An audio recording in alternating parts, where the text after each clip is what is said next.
of the givens of this year's midterms, the impact of former half-governor Sarah Palin, particularly on those boots-on-the-ground House races. The party estimates she could be decisive in as many as 55 of them. The Democratic Party. Leaders have even coined a phrase for the Republican intramural wars in which they hope Palin will get involved, the Palin primaries. The Democratic Congressional Campaign Committee, in a strategic move, its cheeky statement reading in part, quote, undeterred by the embarrassing loss she helped bring to the House Republicans in last fall's special election in upstate New York, Sarah Palin announced she wants to get involved in more Republican primary races this year, so we're more than happy to help her out. So she doesn't have to scribble notes on her hand. The DCCC is unveiling Palin's primaries that will highlight the most divisive and messiest House Republican primaries in the country. The reference, of course, there, the Palin-endorsed conservative candidate in the New York 23rd, Doug Hoffman, who was so championed by the right that the moderate Republican candidate withdrew from the race just before the election and endorsed the Democrat for the first time in over a century in that district. The Democrat won.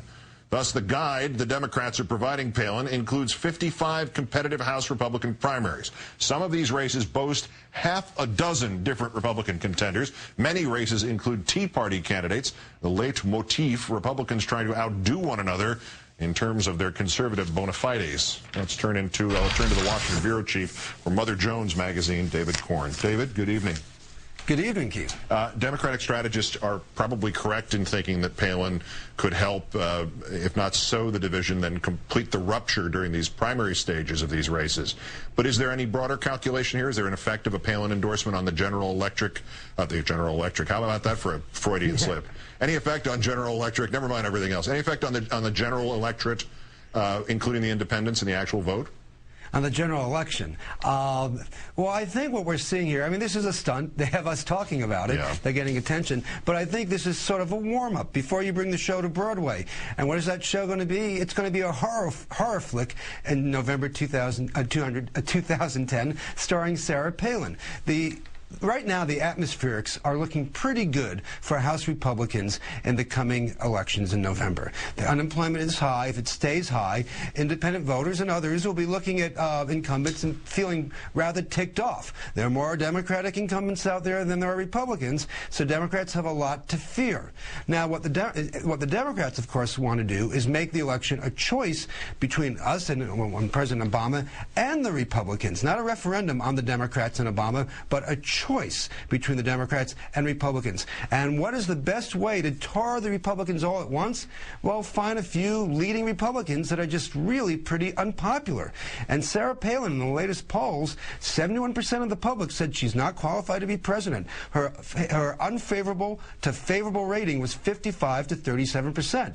So to any degree that the Democrats can tie local Republican candidates to Sarah Palin, it probably will help them in many districts. Not in every district, but probably in enough.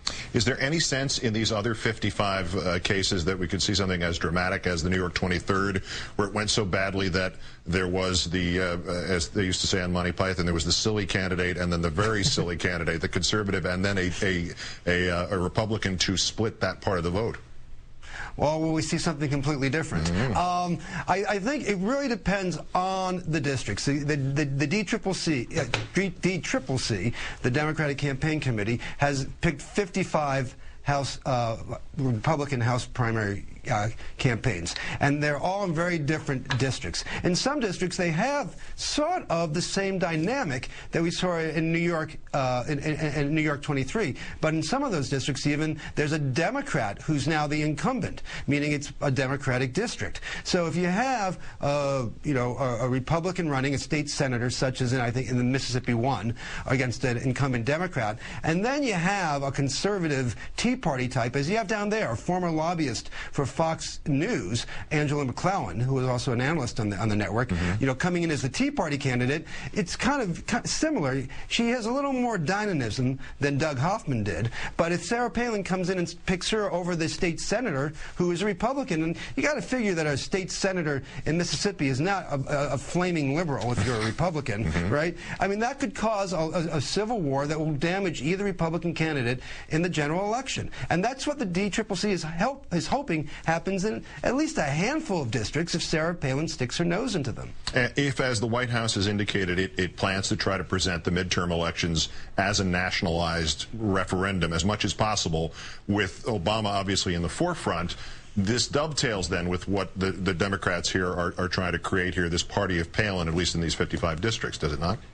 Yeah, often in an off-year election, and particularly when unemployment is high, it does become a referendum on the people in power. That would be the Democrats and President Obama. The Democrats in the White House obviously want some, if they can make it a referendum on the Republicans, great, but they want to make it a choice. They want to portray the Republicans as the party of no, the party of not doing anything on jobs by opposing the bills that we see them opposing at the moment.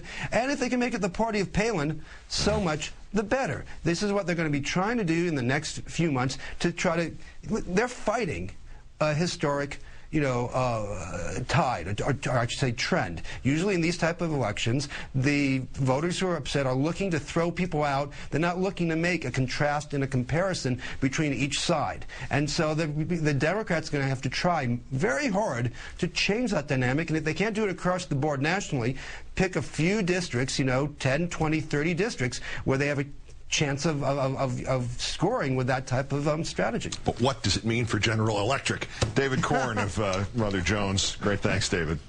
Good to be with you, Keith.